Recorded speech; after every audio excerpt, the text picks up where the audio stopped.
Hello বন্ধুরা, তোমাদের পছন্দের ধারাবাহিক রোশনাইয়ের আজকের পর্ব নিয়ে আমি চলে এসেছি তোমাদের কাছে। বাংলা সিরিয়াল সমাচারে স্বাগত জানিয়ে শুরু করছি আমি আজকের পর্ব। প্রথমেই আমরা দেখতে পাচ্ছি রোশনাইয়ের অন্য কেউ ছবি তুলে দিলে রোশনাই সেটাতে ঠিক মনে করে না। তখন আরণ্যক বলে, আমি ছবিটা তুলে দিচ্ছি।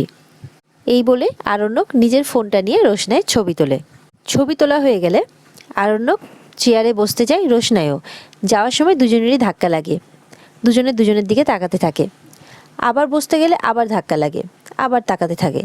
তখন আরণ্যক বলে, 1 মিনিট রোশনাই। দিয়ে রোশনাই পেছনে যায়। আরণ্যক চেয়ারটা সরিয়ে রোশনাইকে বলে, বসো। আরণ্যক রোশনাইয়ের ছবিটা ফরওয়ার্ড করে দেয়। ম্যানেজার বলে, আপনারা 2 মিনিট বসুন, আমি করে দিচ্ছি। ম্যানেজার বলে, সেভিংস আর ফিক্সড দুটোই হচ্ছে তাই তো? আরণ্যক বলে, হ্যাঁ, সেভিংসে কম টাকা থাকবে, ফিক্সডে আপনি বাকি টাকাটা সবটা রেখে দিন। ম্যানেজার বলে, টোটাল 10 লাখ তাই তো? রোশনাই অবাক হয়, বলে, আমার আপনার সাথে কথা আছে। আরণ্যক বলে, রোশনাই পরে হবে কথা। ম্যানেজারকে আরণ্যক বলে, আপনি করে দিন, বাকি সমস্ত ফর্মালিটিস হয়ে যাওয়ার পর আমি একদিন এসে অ্যাকাউন্টটা নিয়ে যাব।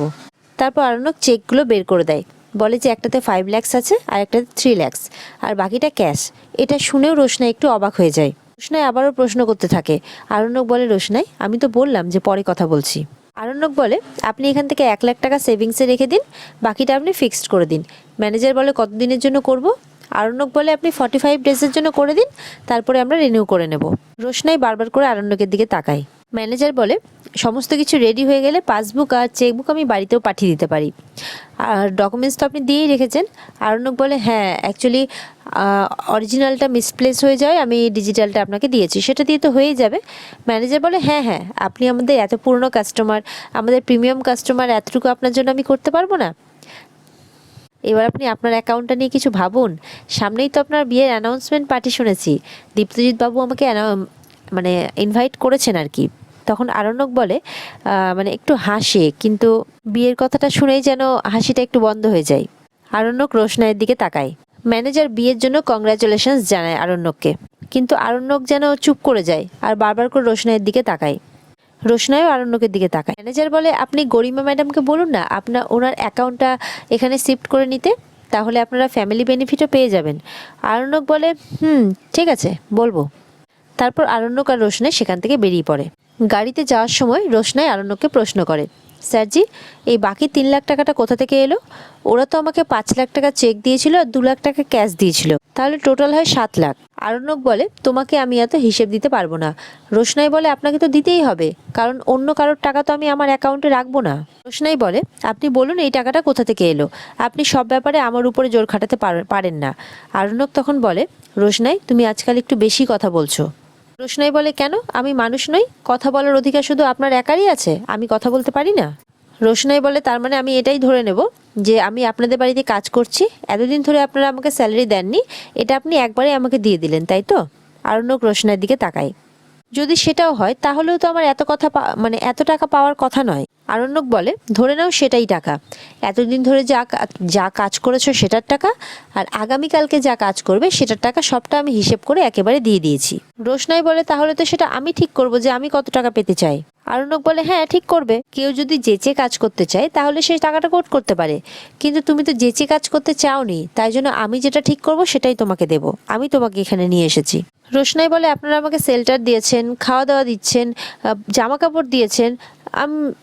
আরণ্যক বলে, তুমি তো এখনো পুরনো জামা কাপড় পরো। রোশনাই বলে, সেটাই বা কে দেয়, আপনারা আমাকে দিয়েছেন, তাছাড়া আমি কটাই বা জামা কাপড় নিয়ে এসেছিলাম আমার সাথে। আরণ্যক বলে, রোশনাই, আমার ভালো লাগে না, আমি পছন্দ করি না যে তুমি পুরনো জামা কাপড় পরো, আমি তোমাকে এই বাড়িতে নিয়ে এসেছি, সুতরাং এটা আমার দায়িত্ব। আরণ্যক বলে, আচ্ছা ঠিক আছে, এখন তো তোমার কাছে টাকা আছে, তুমি তো নিজেই জামা কাপড় কিনতে পারো তোমার টাকা থেকে। রোশনাই বলে, আমি যে এতগুলো টাকা রোজগার করেছি সেটাও তো আপনাদেরই দয়াতে, আমি যে এতগুলো টাকা রোজগার করব সেটা তো আমি ভাবিও নি, স্বপ্নেও ভাবিনি, আর এইটুকু কাজের জন্য যে এতগুলো টাকা পাওয়া যায় এটা তো আমি জানতামই না। আরণ্যক বলে, এটা কি যে সেই কাজ? এটা একটা ব্র্যান্ড, খুব বড় ব্র্যান্ডের জন্য কাজ করেছো তুমি। ও ছাড়ো, তুমি এসব বুঝবে না। আরণ্যক বলে, তুমি সত্যিই বুঝবে না। রোশনাই বলে, হ্যাঁ আমি সত্যিই বুঝি না এই সমস্ত ব্যাপার। আরণ্যক বলে, যখন সবকিছু বুঝতেই পারো না তখন চুপ করে থাকো না, এত বেশি কথা বলার কি আছে? রোশনাই বলে, বারে আমি জিজ্ঞাসা করব না? আপনি আমার অ্যাকাউন্টে 3 লাখ টাকা রেখেছেন, ওটা কার টাকা, কোথা থেকে এলো, কিভাবে আমার টাকা, আমি সেটা প্রশ্ন করব না? আরণ্যক বলে, উফ বাদ দাও না, ছাড়ো না। আরণ্যক বলে, তোমার জায়গায় অন্য কেউ কাজ করলে তাকেও তো স্যালারি দিতে হতো, ধরে নাও এটা সেরকমই একটা টাকা। রোশনাই বলে, তাহলে আপনিও আমাকে এই বাড়ির কাজের লোক বলে মেনে নিলেন? আরণ্যক রোশনাইয়ের দিকে তাকায়। আরণ্যক বলে, কেন, তুমি অন্য কিছু ভেবেছিলে নাকি? রোশনাই বলে, না আমি তো কাজের লোকই ভেবেছিলাম, কিন্তু আপনি আমাকে প্রথম থেকে এই সমস্ত কিছু ভাবতে বারণ করেছিলেন। আরণ্যক মনে মনে আগের কথাগুলো ভাবতে থাকে আর বলে, ভুল করেছিলাম। রোশনাই বলে, আপনারা আমাকে থাকা খাওয়া দিয়েছেন, ওই টাকাগুলো আমার লাগবে না স্যারজি। তখন আরণ্যক বলে, দেখো এখন আমার কিছু করার নেই, আমি তো টাকা দিয়ে দিয়েছি, তোমার যদি ইচ্ছে না হয় তুমি পরে আমাকে ফেরত দিয়ে দিও। রোশনাই বলে, এ কি, আমরা কোন রাস্তায় যাচ্ছি? এটা তো বাড়ি যাওয়ার রাস্তা নয়। আরণ্যক বলে, হ্যাঁ আমরা অন্য রাস্তায় যাচ্ছি। রোশনাই বারবার প্রশ্ন করলে আরণ্যক বলে, জাহান্নামে যাচ্ছি। এবার তারা পৌঁছে যায়। আরণ্যক বলে, নামো। রোশনাই বলে, কেন? আরণ্যক বলে, যেটা বলছি সেটা করো। রোশনাই আবারও কথা বলতে গেলে আরণ্যক চুপ করিয়ে দেয়। এরপরে দেখা যায় আরণ্যক রোশনাইকে একটা শপিং মলে নিয়ে গেছে। রোশনাই তো সেখানেও অনেক প্রশ্ন করতে থাকে। আরণ্যক বলে, এত প্রশ্ন করছো কেন, তুমি চুপ করে থাকো না।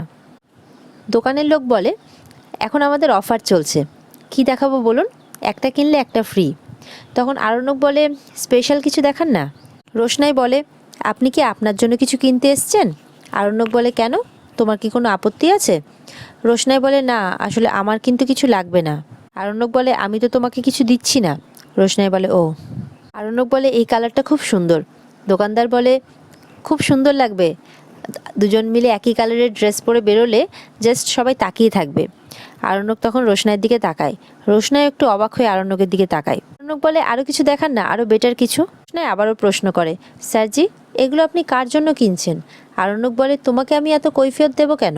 রোশনাই বলে, না গরিমা দিদির জন্য হলে ঠিক আছে, আমি কিন্তু এসব নেব না। আরণ্যক চুপ করে থাকে। আরণ্যক বলে, ও কি ট্রায়াল করে নিতে পারে?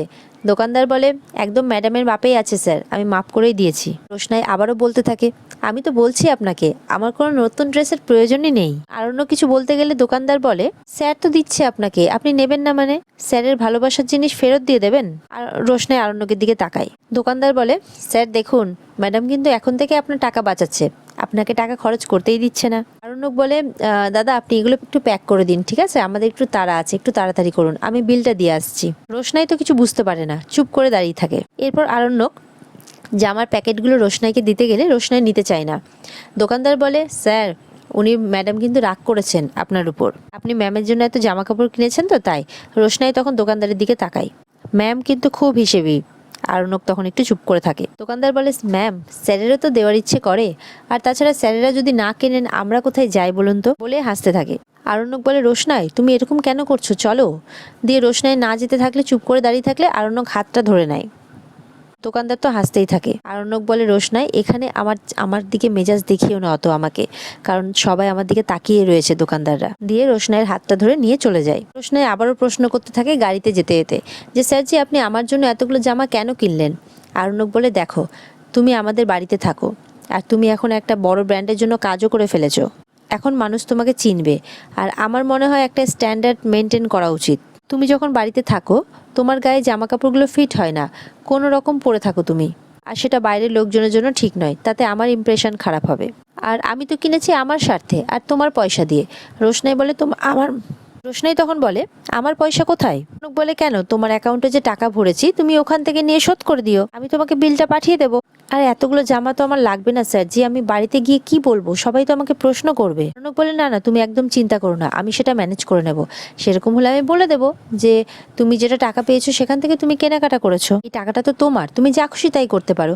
রোশনাই বলে, কেউ বিশ্বাস করবে না স্যার জি, সবাই এটাই ভাববে যে আপনি আমাকে সঙ্গে করে নিয়ে গিয়ে আপনি জামা কাপড়গুলো কিনে দিয়েছেন। আরণ্যক বলে, রোশনাই চিন্তা করো না, আই উইল ম্যানেজ। রোশনাই বলে, আমার জন্য আপনাকে এতটা চিন্তা করতে হবে না, আর এত কিছু ম্যানেজ করতে হবে না। আরণ্যক রোশনাইকে বলে, সকালে কিছু খেয়েছো? রোশনাই বলে, না। আরণ্যক বলে, আমিও কিছু খাইনি, সকাল থেকে কফি খেয়ে বেরিয়েছি, মাথাটা কেমন ধরে গেছে, খুব খিদে পাচ্ছে আমার। রোশনাই বলে, আপনি খাননি কেন, আপনি অফিসে গিয়ে খেয়ে নেবেন। আরণ্যক বলে, কেন, তোমাকে কি কেউ বলেছে যে আমার অফিসে খাবারের ব্যবস্থা আছে? রোশনাই বলে, সেটা আমি কি করে জানবো বলুন তো স্যারজি, আপনি কেন খেলেন না বলুন তো সকালে? আমি কি আপনাকে বারণ করেছিলাম খেতে? আমি তাড়া দিয়েছিলাম, বলেছিলাম আমাকে তাড়াতাড়ি ব্যাংকে নিয়ে চলুন। আরণ্যক বলে, তুমি আমাকে কি তাড়া দেবে? আমি তো নিজেই তাড়াতে ছিলাম। প্রথমে ব্যাংকে যাওয়ার ছিল, তারপরে অফিসে যেতে হবে, তোমাকে বাড়িতেও ড্রপ করে দিতে হবে, এমনিতেই তো আমি লেট হয়ে যাচ্ছি। রোশনাই বলে, আপনি একটা কাজ করুন স্যারজি, আমাকে এখানে নামিয়ে দিন, আমি একাই চলে যাব। আরণ্যক বলে, আমার তো আবার তোমাকে বিশ্বাস হয় না, তোমাকে নামিয়ে দিলে তুমি যদি আবার পালিয়ে যাও। রোশনাই বলে, আমি পালিয়ে গেলে বাড়ি থেকেই পালিয়ে যেতাম স্যারজি। আরণ্যক রোশনাইয়ের দিকে তাকায় আর আস্তে আস্তে বলতে থাকে, হ্যাঁ সেই জন্যই তো সবসময় টেনশনে থাকি।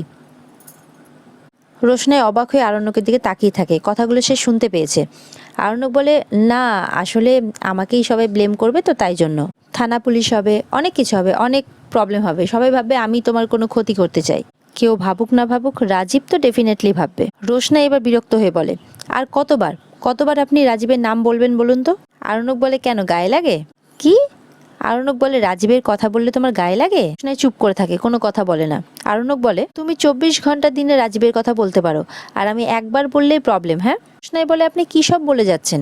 আমি 24 ঘন্টা রাজীবের নাম করি? আরণ্যক বলে, আচ্ছা ঠিক আছে ছেড়ে দাও, যা বলেছি বলেছি। রোশনাই রেগে যায়। রোশনাই আবারও বলতে থাকে, এখন আবার আমরা কোথায় যাচ্ছি? এটা তো অন্য রাস্তা। আরণ্যক বলে, আমার খিদে পেয়েছে।